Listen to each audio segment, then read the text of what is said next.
What's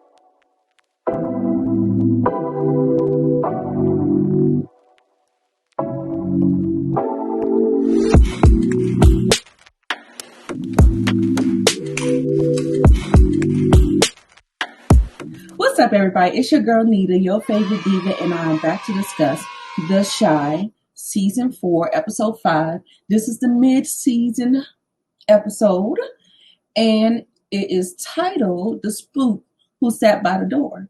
Now, this episode, oh yeah, you guys go ahead, like, comment, and subscribe. If you're not already subscribed, click the bell twice so you can get notified whenever I go live, whenever I do premieres, or just regular content. I'm going to be pushing out a lot of content today, so I hope you are ready. I'm doing a trailer reaction to the Suicide Squad, so look forward to that. And also, don't forget to follow me on my social media. And so, without further ado, let's get into it.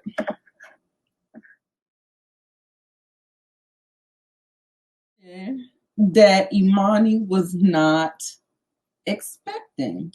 So, Nuck told Shad that that's a nigga in a dress, and Shad is not liking it. And Shad has turned into a whole homophobe. And so, in doing that, he has alienated her. So, she realized that he's clocked her tea, her words, not mine. And she was mad at him. She threw the fucking tie at him, and she was just like, all right, then, that's what it is. And he's sitting up there looking stupid. I mean, he just has this weird look on his face. So we go to the interview, and somehow, some way, he got the tie, and it's on him. So he actually gets into the situation where he's actually talking to the person. And this was a prime example. It's not what you know, it's who you know. So he went in there and got a full embrace to the interviewer. And the interviewer wasn't even looking at his resume, wasn't even paying attention. He was in there. Then he called himself running his mouth, and he blew the whistle on himself and said that he was locked up. As soon as he said that, of course, we have a problem. So he saw that we have a problem, and he was mad at himself. He really should have been kicking himself in the butt, because that's exactly what he did. He messed up. So he's mad. He's taking it out on Trig. Trig is just like, I gotta talk to you and blah, blah, blah. He was like, let's go have some drinks. So then they get into this situation where Trig did not read the room, and this basically turned all bad. It turned bad.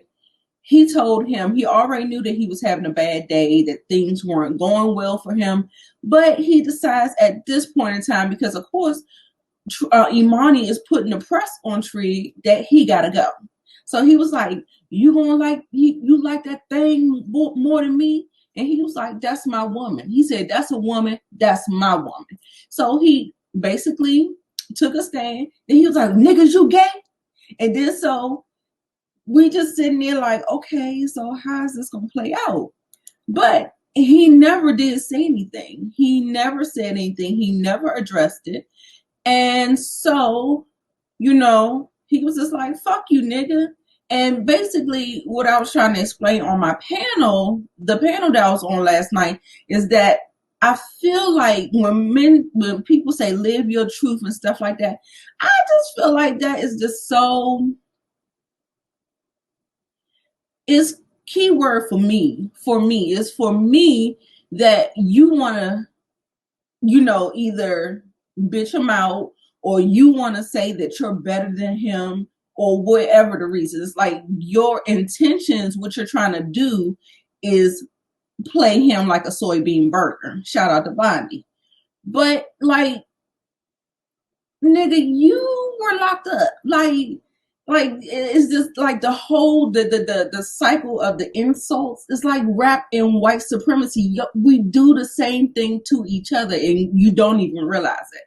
And so that was basically what I was taking from that. So you all know that I grouped all of the storylines together, and that's going to be the end of Trig and Shad's interaction, and Imani as well.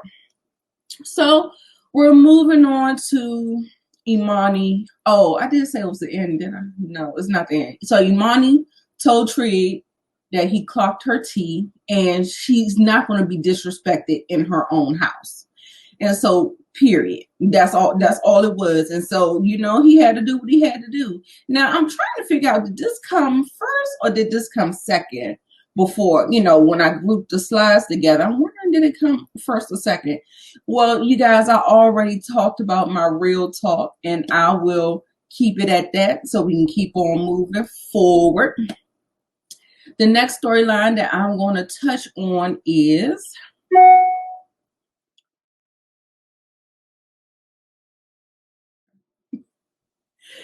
Suede and Jada. She is still having trouble. She is still going through having the effects of the chemo. We don't know the time that passed, but basically, Suede is being there for her. He told her that he loved her. He said, "Don't applaud me for stuff that I'm supposed to be doing." And I like that. I like that for him. It shows a level of maturity that I'm all the way here for. And so we see he fixed Jada some pancakes. Emmett walks in. He didn't want, I guess he offered him some pancakes, and he didn't want to eat no pancakes from no nigga. And I'm just like, what? Like, what are we doing? What are we saying here?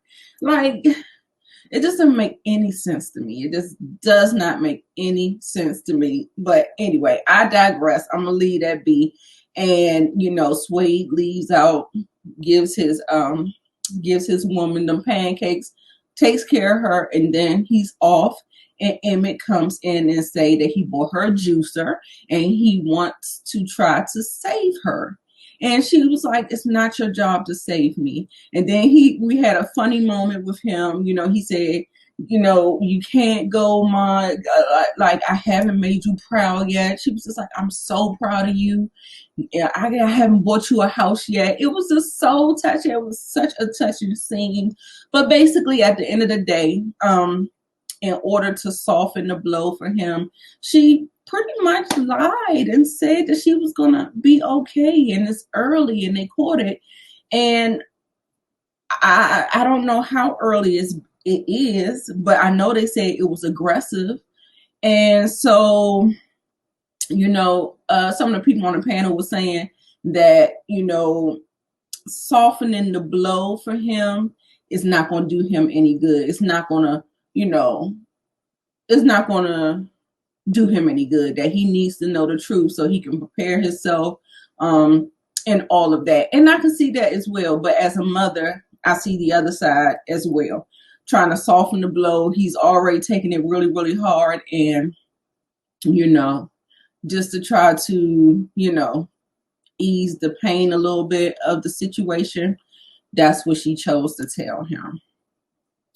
And she just said she was so proud of him and he was going to buy her a house and all this stuff. So then we get to this scene. This scene was pretty interesting to me. Jada and Dre are sitting there talking, and basically Emmett walks up. And I don't know if Jada was saying this in a joking manner, but he was trying to, be overly, I need to do this for you, need to eat good. And she was just like, "Get out of my face, boy, get out of my face, boy, bye." And I was just like, I thought that was real. I was like, I don't know. I was like, I just thought that it wasn't a good look. Like, I just didn't like the way it looked. So anyway, that's neither here nor there. She ends up softening up and, talks to him, humors him for a little bit. And that's that on that. Then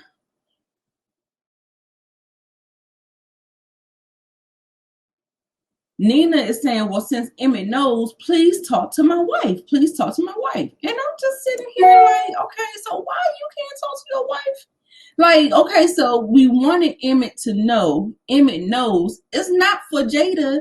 Well, I mean, yeah, it could be for Jada to tell her own medical thing, but at the end of the day, I still think Dre has a responsibility to let her wife know what the deal is.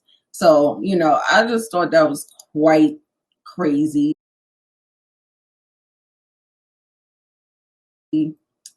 So Emmett is going through. I told you from that thing, and I was just like, she was real insensitive by telling him to get away from her or something like that. I was just like, I just didn't like that. So,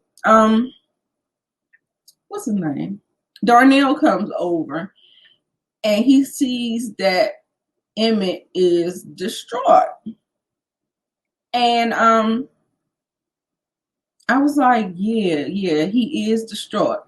And baby, it was serious when he took that Bluetooth out of his ear. Because he don't never do that. He always got that Bluetooth in his ear, right?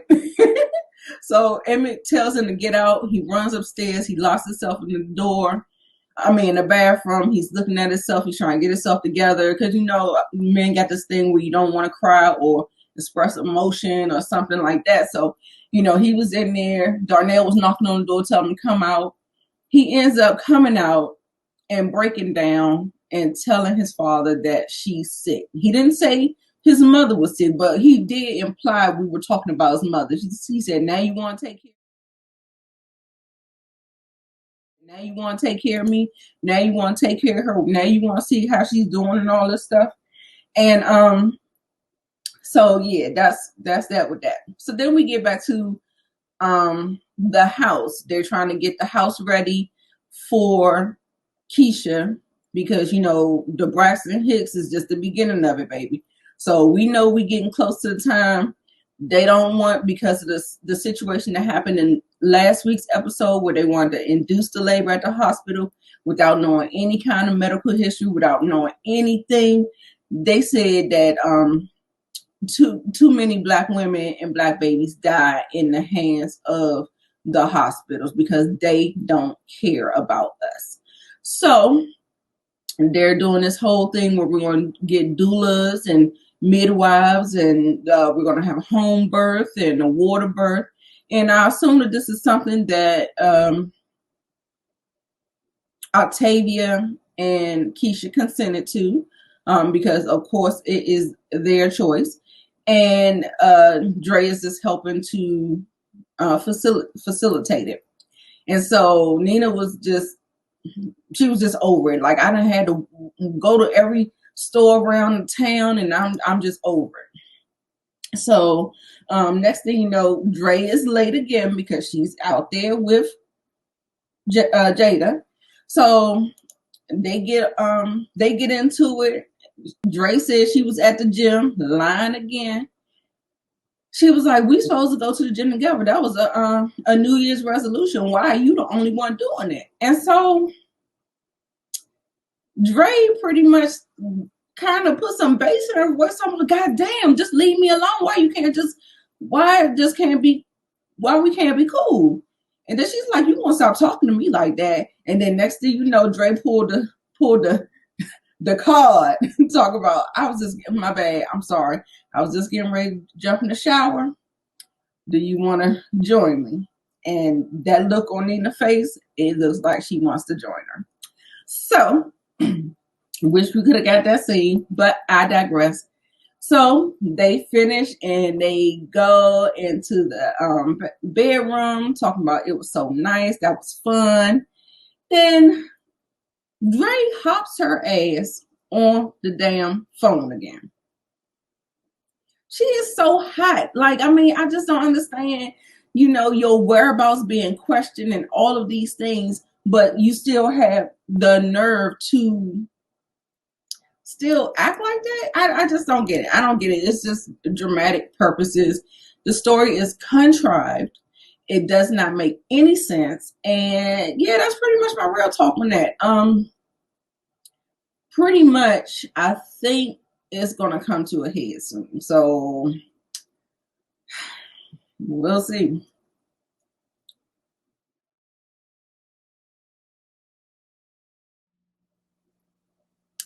So we're moving on to the Keisha's birthing story and her storyline. So early in the episode, she's looking at her baby book. She went into the thing, got the baby book, started reminiscing and things like that. And, you know, Keisha is torn. She's torn. And what really happened with Keisha is that I just really think they made the wrong decision. They really should have told her that if you choose to have the baby and give it up, you're going to have all these conflicting feelings and further create another wound that really is going to be hard to deal with. And, you know, she really should have just got an abortion. She really should have just got an abortion. And, you know, just at the end of the day, that's just how I feel. You know, that man raped her and he created a trauma. And then, you know, you trying to bond with your baby and trying not to bond. This is emotional. This is emotionally taxing. And I don't see no good coming of it. You know, it may be a blessing for Octavia, but that decision didn't serve you, Keisha. And I think that, you know, I really wish your mother, even though it is your choice, I really wish she would have pushed and let you know exactly what it was at the end of the day.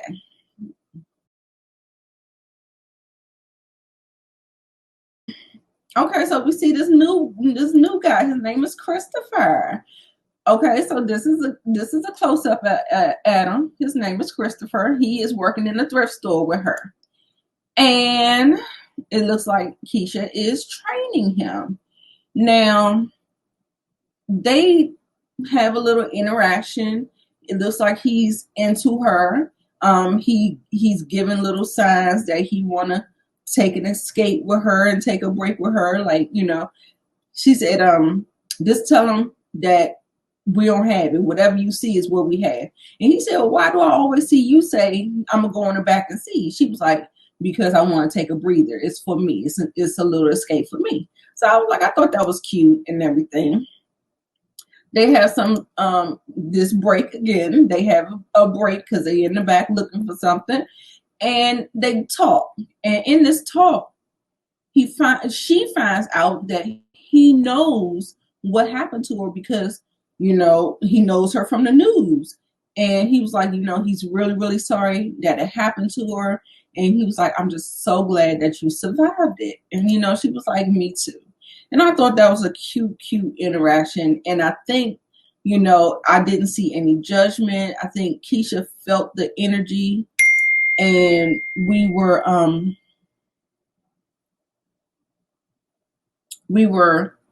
actually witnessing a budding relationship. And yeah.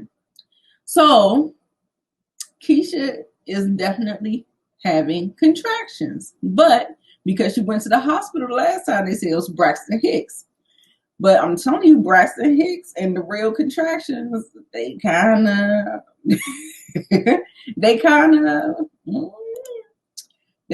tricky. They kind of tricky. So she's at work laboring. No, baby, my stomach hurt. I need to go home. That is what you do. So I mean, that's just me. But I'm like, nope, not gonna do it.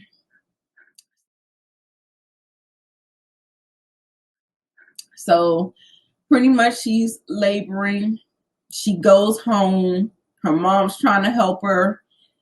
They have the whole this was just so beautiful to me.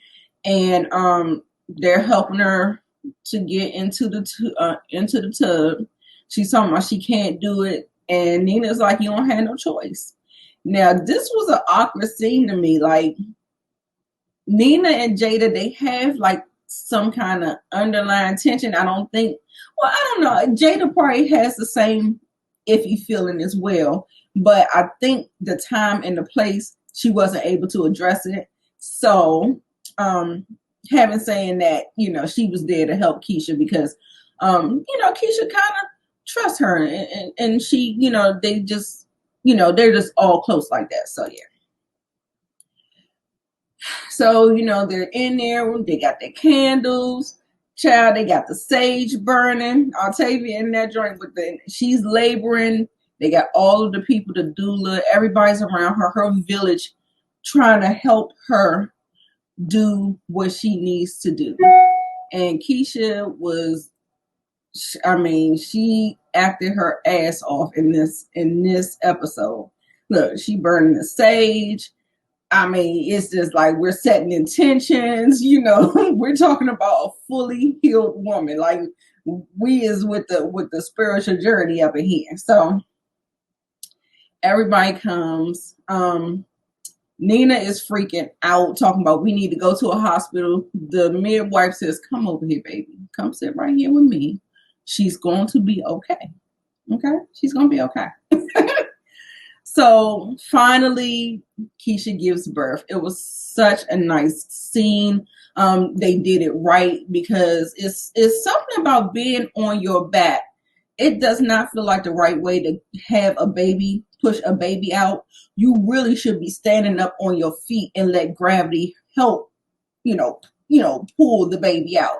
So you being on your back and pushing, child, we got to get up, get her up. And she gonna have to bed down and get this baby out. And that's exactly what she did. She did a really good job, and everybody was so happy. And it's just a blessing. And like I said, these feelings are so weird because you're about to give the baby up. We don't even know if the baby was a boy or girl. But baby, when I tell you they snatched that baby from her so fast. They took that baby from her and gave it right to Octavia. And she was so happy, but Keisha was not. And so she's just over there looking at her and looking at the baby. And, to go through all of that naturally, all of that pain and all that just to give it up, baby. I don't know. It just could not be me. Made this real hard decision, and I just feel so bad for her. Hopefully they'll have some resolution because of the way that she picked the woman, picked Octavia. Maybe Octavia will allow her to see the baby, or at least send her pictures in the mail. Or do something because Keisha is attached to the baby and we see that. Okay? Okay. So then we get Jake Gemma, this debacle. They going through the texting thing. He's texting her. She's blowing him off. She's giving him like little snide remarks and stuff like that. I was just like, ooh, baby. That was a mess. So she looks irritated. Look how irritated she looks. She doesn't even look like she's even nothing. Like nothing. Nothing at all. So, oh yeah, I didn't show the clip where she got off the phone, she turned to Jake and they walked out. I was just like, they actually had a conversation where he was telling her to tell him. And also, too, Kevin told Gemma that he loved her, and her trifling ass told him that she loved him back. I was just like, yuck. It was just so dirty. It was just so dirty. And I was just like, yuck. Now, both of them are being gross. Like Jake and Gemma equally are being gross. So we have this scene here where Marcus is talking to the people that are going to be working the gala and doing this little uplifting speech. Now riddle me this: did they get the bid, or are they rallying and campaigning for the bid? I wasn't quite sure because it seemed like they act like they were getting it or they got it or something like that. Like, I don't know. It was weird. I chopped it up to the writing.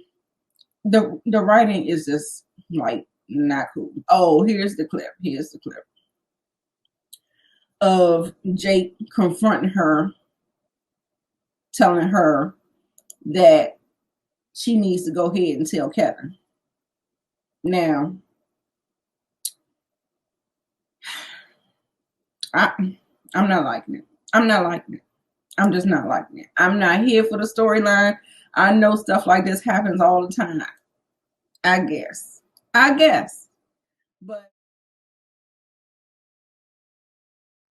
But okay, so the day of the gala, everybody's getting ready, putting on their tuxes, and Imani and Jake, they're getting ready too because they're going.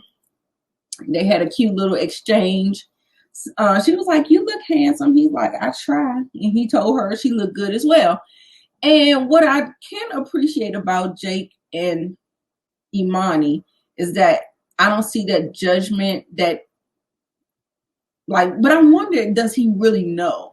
I wonder if he really knows. Because when Imani came on the scene, I clocked her right away. So I'm wondering, does he know and he accepts her, which it should look like that. That's the way it should look. Not like Shad and Imani.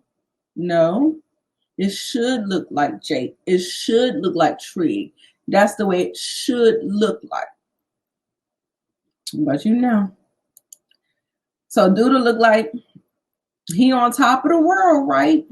And look, let me say something about this. I feel like they is biting so hard off of all of the Black shows. We got Power. This is giving me Power vibes. The Spook Who Sat by the Door, that is from season 4 of Snowfall, the season finale.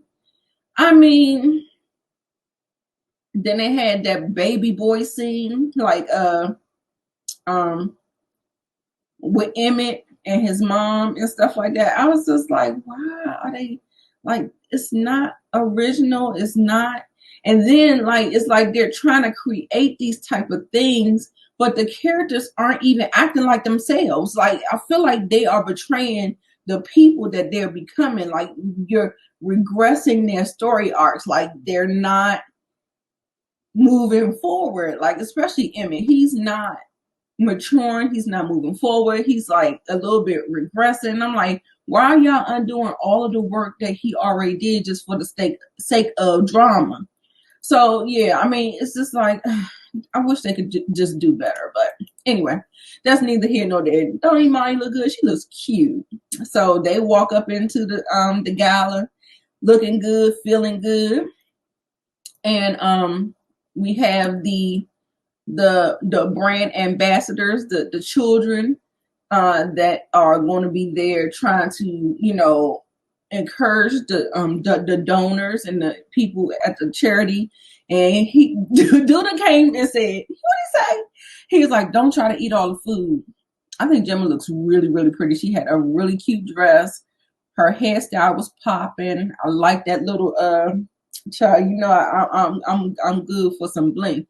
But I like the little chain in there. I love that.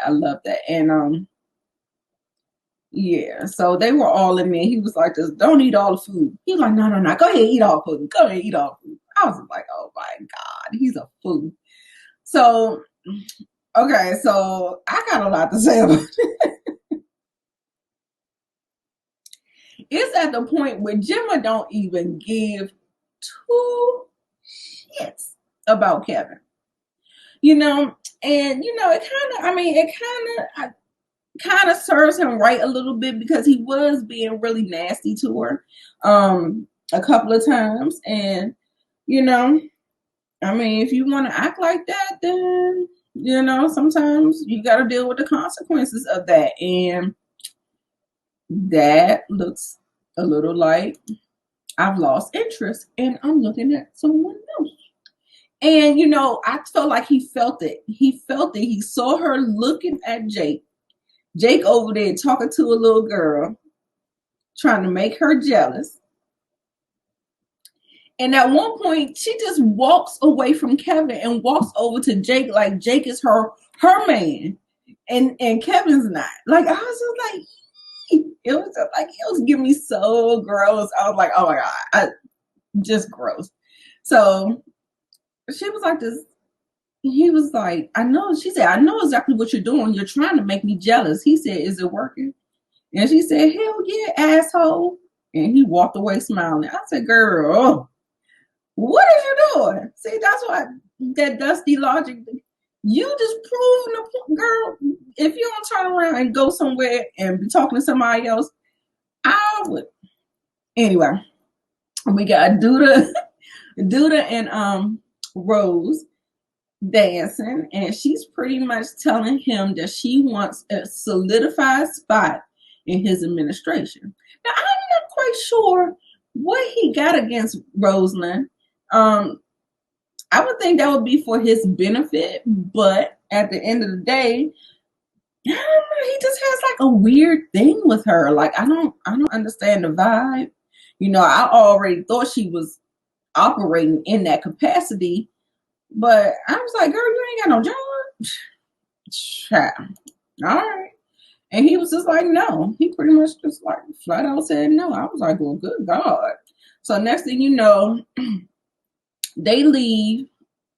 Kevin see that they're gone, and they walk out in the hallway, and Kevin is coming after them looking for him, and then he sees them doing this. Now, honey, this came after, you know, they were arguing. He talking about he don't chase bitches, and she was like, stop talking to me like that. He said, that's the way I talk. And obviously, that's what you like, girl. That's what you like. And so when Kevin found out and saw them, she was like, oh shit. And she was about to go to Kevin and maybe try to explain. But then Jake actually held her hand and didn't let her go to him. And I was like, ooh, you dirty dog. I was like, oh my God. And they act like they had no remorse at all. Oh my God, look at the baby. Look at the baby. I just feel so bad for him. I feel so bad for Kevin. Poor baby. And they just walk away hand in hand like ain't nothing going on. And I'm just like, wow. Wow, Jake the Snake. So then we have Tracy. Girl, do you see her? Killing that jumpsuit. Stacked like a brick house. She looked good. I'm glad she didn't end up wearing that dress that she tried on with DOUDA. She ended up with that jumpsuit because, baby, that was everything for me. She gives a really, really touching speech. But y'all, did y'all hear her say that her son, Jason, was killed by the police? I said, girl, what? I was like, maybe the writers didn't know. We wasn't killed by the police. But, you know, I guess spin the narrative to what you want, child. I don't know. And DOUDA's up there overlooking her, looking down on her, making sure she's doing right, which she is. And after the speech, he comes to get her, and he's like, well, I'm about to go to the rooftop. I hope you join me. She was like, oh, let me, yeah, I think she did. I think she did ask about the trap house. And maybe that was earlier in the episode where she asked about the trap house and could you do something? And she was like, I already know your connection to the streets.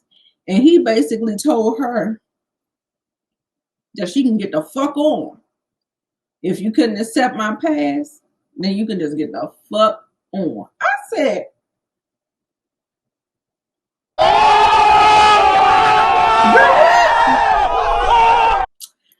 all right, child.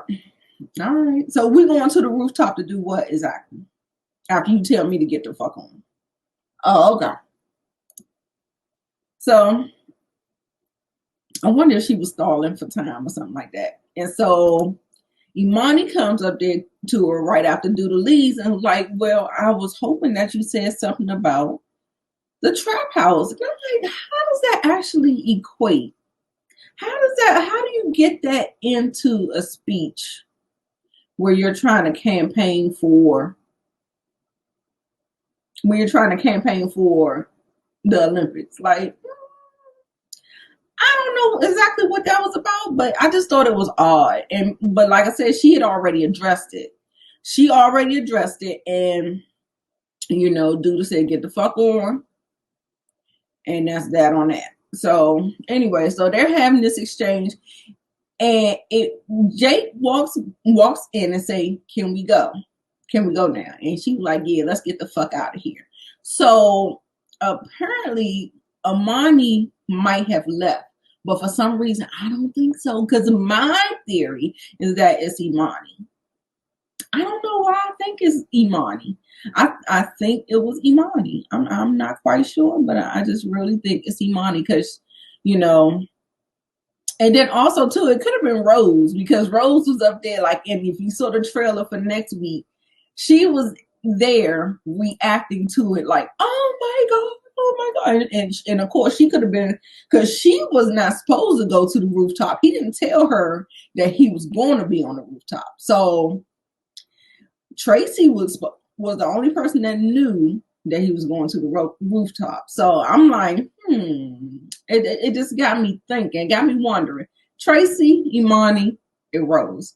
So we'll see. I hope they don't drag this out. I just really don't. I really don't. So anyway, so there he is again. Mr. Marcus keep on telling him to be careful. And I'm like, why you keep saying be careful, child? Like, be careful. And he was like, nigga, I'm grown. Like, who the fuck are you talking to? Like, he's just giving these fair warnings. I'm guessing. Are these fair warnings? All right. We'll see. We shall see. And he was like, I'm grown. I do what I want to do. He was like, you're also a man. So, child. So, okay, so look, this is the scene. So he turns around.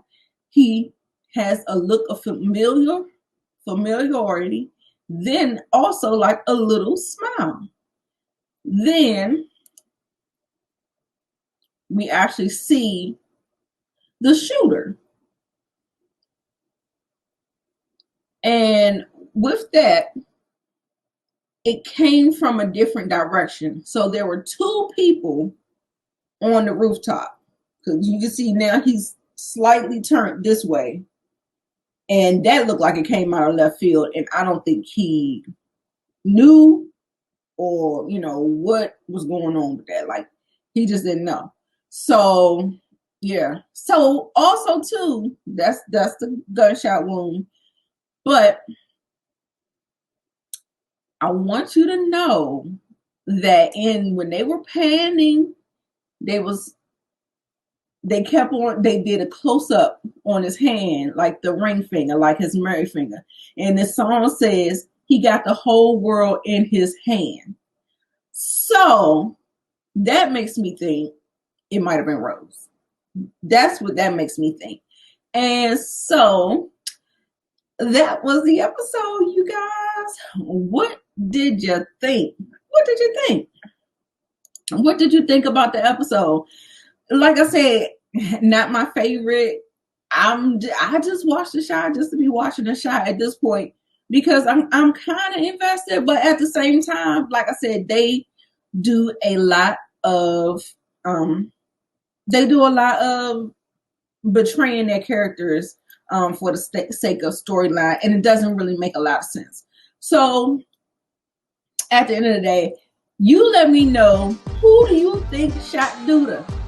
Who do you think? Put it down in the comments below. So anyway, thanks for watching. I'll see you next week, and we'll get into episode 6. Don't forget to like, comment, and subscribe. As always, I'm Nita, your favorite diva, and I'll see you in the next one. Mwah.